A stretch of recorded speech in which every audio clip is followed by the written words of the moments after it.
క్రైస్తవులకు ఎంతో ముఖ్యమైన దినం. ఒక దైవజనుడు అంటాడు, పునరుద్ధానమే కనుక లేకపోతే ఈ రోజున ప్రవక్తలలో ఒక ప్రవక్తగా యేసు ప్రభు వారు కూడా మిగిలిపోయాడు. ఎందుకంటే ఏలియా కూడా ప్రార్థన చేయగా ఏమొచ్చింది? ఆకాశం నుండి అగ్ని దిగి వచ్చింది, కాకుల చేత ఆహారం తెప్పించుకున్నాడు.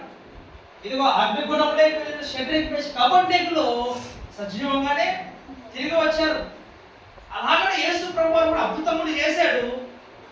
ఒక ప్రవక్తలాగా చనిపోయినాడు అనుకునేటోళ్ళు, కానీ యేసు ప్రభు వారు మృత్యుంజయుడై చావును జయించి ఆయన సజీవుడిగా తిరిగి లేచినాడు. అపోస్తలులు అందరూ కూడా ఎక్కువ శాతం అపోస్తలుల గ్రంథంలో చూస్తా ఉంటే దేని గురించి మాట్లాడారు? దేని గురించి? పునరుద్ధానం గురించి.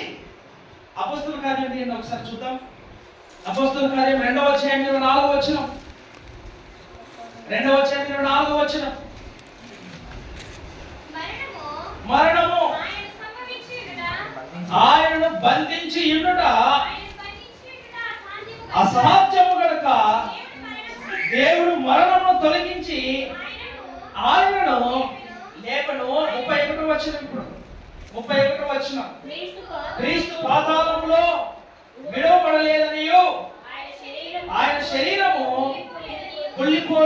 కుళ్ళిపోలేదనియు దావీదు ముందుగా తెలుసుకుని ఆయన పునరుత్థానము గురించి చెప్పాను. ఎవరు చెప్పినారు ఈ విషయము? దావీదే చెప్పినాడు. యేసు ప్రభు ఉన్నప్పుడు దావీదు ఇంకా చూడండి, దావీదు యేసు ప్రభు చాలా డిఫరెన్స్ కదా. అయినా సరే దావీదు ఏం చెప్తున్నాడు యేసు ప్రభు గురించి? ఆయన శరీరము కుళ్ళు, ఆయన పునరుద్ధానుడే తిరిగి లేస్తాడు. చూడండి, అదే అపోస్తలుల కార్యంలో 4వ అధ్యాయం 3వ అధ్యాయం 15వ వచనం చూద్దాం ఒకసారి. 3వ అధ్యాయం 15వ వచనం. 3వ అధ్యాయం 15వ వచనం. 3:15. మీరు జీవాధిపతిని చంపితిరి గాని దేవుడు ఆయనను మృతులలో నుండి లేపెను, అందుకు మేము సాక్షులము. చూడండి, అపోస్తలులు ప్రతిసారి కూడా ప్రజలందరికీ వాక్యం చెప్పిన ప్రతిసారి కూడా దేని గురించి చెప్తా ఉన్నారు? పునరుత్థానం గురించి. ఎందుకంటే పునరుత్థానమే గట్టి ఆయుధం వాళ్ళకు. ఇప్పటి వరకు ఏ దేవుడు ఎవరు కూడా పునరుత్థానంగా లేచినది లేదు. కానీ యేసు ప్రభువు పునరుత్థానాన్ని తిరిగి లేచి ఆయన పరలోకానికి వెళ్ళించున్నాడు. అదే 4వ అధ్యాయం చూద్దాం ఒకసారి. 4వ అధ్యాయం 33వ వచనం. 4వ అధ్యాయం 33వ వచనం. విశ్వాసం ఉంచిన వారందరూ 4వ అధ్యాయం 33వ వచనం. ఇదియుగాక అపోస్తలులు బహు బలముగా ప్రభువైన యేసు పునరుత్థానమును గురించి సాక్ష్యం ఇచ్చుచుండిరి. దైవ కృప అందరి యందు అధికముగా ఉండెను. దేని గురించి సాక్ష్యం ఇస్తున్నారట? పునరుద్ధానం గురించి సాక్ష్యం ఇస్తాం. బహుబలముగా. అక్కడ ఉన్నటువంటి అపోస్తలుడైనటువంటి పౌలు కూడా ఏమంటున్నాడంటే ఒకసారి 1 కొరింథీయులకు రాసిన పత్రికలో చూద్దాం. 1 కొరింథీయులకు రాసిన పత్రిక 15వ అధ్యాయం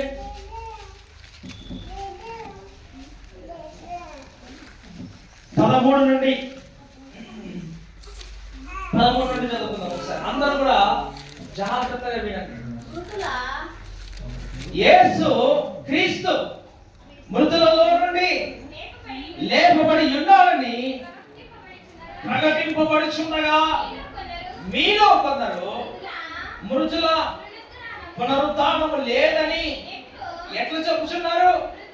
మృతుల పునరుత్థానము లేని యెడల క్రీస్తు కూడా లేపబడి ఉండలేదు, మరియు క్రీస్తు లేపబడి ఉండని యెడల మేము చేయు ప్రకటన వ్యర్థమే, మీ విశ్వాసము వ్యర్థమే. చూడండి ఒకసారి, అపోస్తలుడైనటువంటి పౌలు ఏమంటున్నాడంటే, మేము ప్రకటించుకున్నది దేని గురించి అంటే యేసు క్రీస్తు యొక్క పునరుద్ధానం గురించి. ఒకవేళ అదే పునరుద్ధానము గనక వ్యర్థమైతే, అదే పునరుత్థానం కనుక లేదంటే, మేము ఇంత కష్టపడి మా ప్రాణాలకు తెగించి చేస్తున్నటువంటి సేవ కూడా వ్యర్థమే.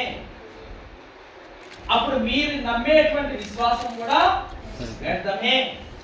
కాబట్టి చూడండి 20వ వచనంలో చెప్తున్నాడు అపోస్తలుడైనటువంటి పౌలు, ఇప్పుడైతే నిద్రించిన వారిలో ప్రథమ ఫలముగా క్రీస్తు మృతులలో నుండి లేపబడి ఉన్నాడు. మనుషుని ద్వారా మరణం వచ్చిన కనుక మనుషుల ద్వారానే మృతుల పునరుద్ధానము కలిగను. హల్లెలూయా. అపోస్తలుడైనటువంటి పౌలు ఏమంటున్నాడంటే, మొదటి మనుష్యుడైనటువంటి ఆదాము ద్వారా ఎలాగైతే పాపం వచ్చిందో కదా, కడపడి మనుషుడైనటువంటి యేసు క్రీస్తు ప్రభు ద్వారా అలాగే పునరుద్ధానం కలిగింది, అలాగే పాపము కూడా తుడిచివేయబడింది. ఈ రోజున ప్రతి ఒక్కరము కూడా ఆ రోజున ప్రాముఖ్యమైనటువంటి పాత్ర పోషించారు. ఎవరు చెప్పండి? స్త్రీలు. యేసు ప్రభు కదా ఆదివారం అంటే 3వ దినమున, పరిశుద్ధ దినమున, విశ్రాంతి దినము తర్వాత తెల్లవారుచుండగానే స్త్రీలందరూ కూడా సమాధి యొద్దకు వెళ్ళి యేసు ప్రభు లేడు అన్న వార్తని, అంటే సమాధిలో ఆయన లేడు, ఆయన తిరిగి లేచి ఉన్నాడు, మృతుల పునరుద్ధానము ఆయనకు కలిగినది, ఆయన సజీవుడైనాడు అన్న విషయము మొట్టమొదటిగా ప్రజలందరికీ, ఈ లోకంలో ఉన్న వారందరికీ కూడా తెలియజేసింది ఎవరు? స్త్రీలు. ఆ రోజు ఎంతో గొప్ప పాత్రను వాళ్ళు పోషించినట్టుగా మనము చూస్తా ఉంటున్నాం. అందుకేనేమో కదా ఎప్పుడు కూడా ఏం జరుగుతుంటారు సంఘంలో కూడా, స్త్రీల వైపేమో వాళ్ళు ఇంపుగా ఉంటుంది, పురుషుల వైపేమో తక్కువ ఉంటుంది. కానీ ఈరోజు రెండు సైడ్లో సమానంగా ఉంది. అంటే స్థలం కొంచెం ఉంది కాబట్టి కొంచెం స్థలం ఎక్కువ ఉంది కాబట్టి ఎక్కువ ఉంది. కాబట్టి పురుషులు దాని తర్వాత ఏ విధంగా ఆ వార్తను ప్రజల్లోకి తీసుకెళ్ళాలి, ఆ విధంగా ఈరోజు పురుషులు ఏం చేయాలంటే దేవుని యొక్క స్వార్థను, సర్వలోకమునకెళ్ళి స్వార్థను ప్రకటించాలి. హల్లెలూయా, హల్లెలూయా.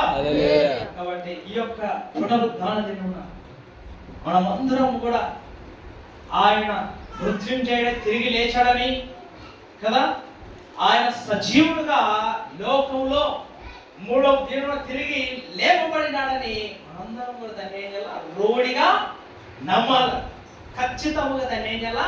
నమ్మాలి. నమ్మి విశ్వాసించి మనం ఏం చేయాలి? ఇతరులకు చాటి చెప్పించాలి. అది దేవుడు మనపై వేసినటువంటి బాధ్యత.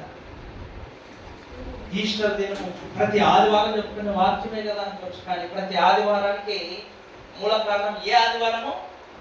యేసు లేపబడిన ఆదివారం, పునరుద్ధానం. కాబట్టి ఈ దినము ఎంతో గొప్ప దినం. ఉండే 3 దినాలలోన క్రిస్మస్, గుడ్ ఫ్రైడే, ఈస్టర్, అంతే కదా.